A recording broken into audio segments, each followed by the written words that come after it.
बिस्मिल्लाहिर्रहमानिर्रहीम। अल्लाह के बाबरकत नाम से आगाज करते हैं जो बड़ा मेहरबान नहायत रहम फरमाने वाला है।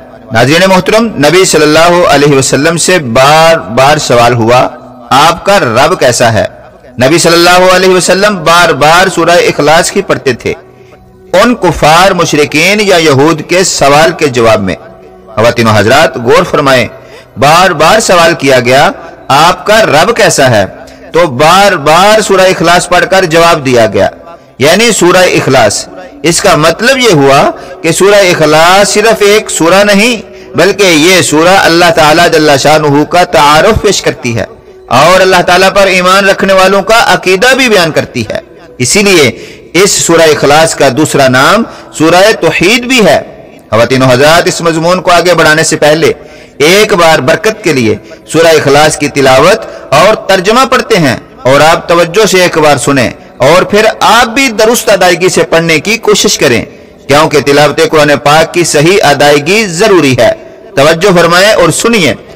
बिस्मिल्लाहिर्रहमानिर्रहीम।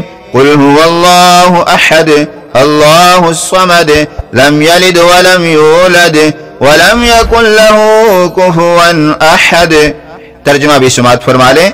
ऐ मेरे महबूब नबी, आप फरमा दें अल्लाह एक है, अल्लाह बेनियाज है, ना वो किसी की औलाद है और ना उसकी कोई औलाद है और कोई इसका हमसर नहीं है। सुभान अल्लाह।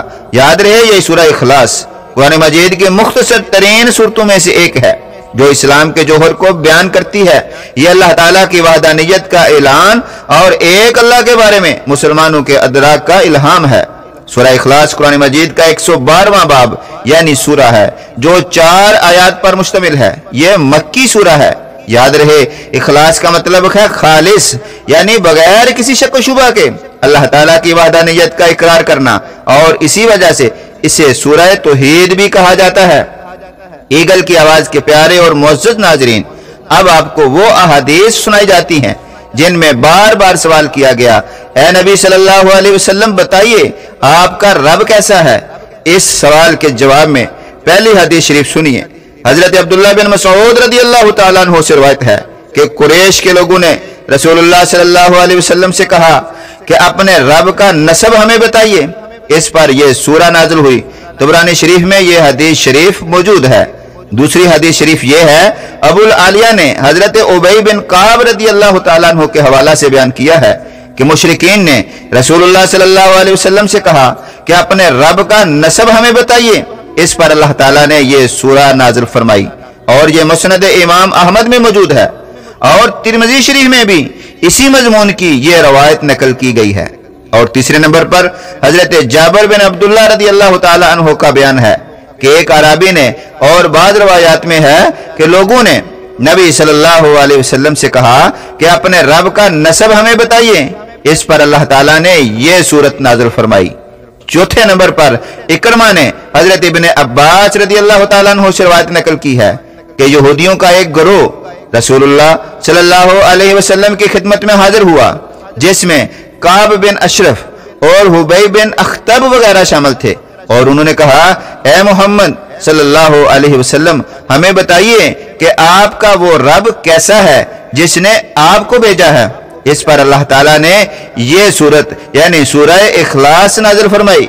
ख़वातीनो हज़रात, तफसीर सूरह इखलास में और भी रवायात नकल की गई हैं जो ये हैं। हजरत अनस रदियल्लाहु ताला अन्हु का बयान है कि खैबर के कुछ यहूदी रसूलुल्लाह सल्लल्लाहु अलैहि वसल्लम की खिदमत में हाजिर हुए और इन्होंने कहा, ऐ अबुल कासिम सल्लल्लाहु अलैहि वसल्लम, याद रहे ये रसूलुल्लाह सल्लल्लाहु अलैहि वसल्लम की कुन्नियत है क्योंकि आपके बेटे हजरत कासिम के नाम की वजह से।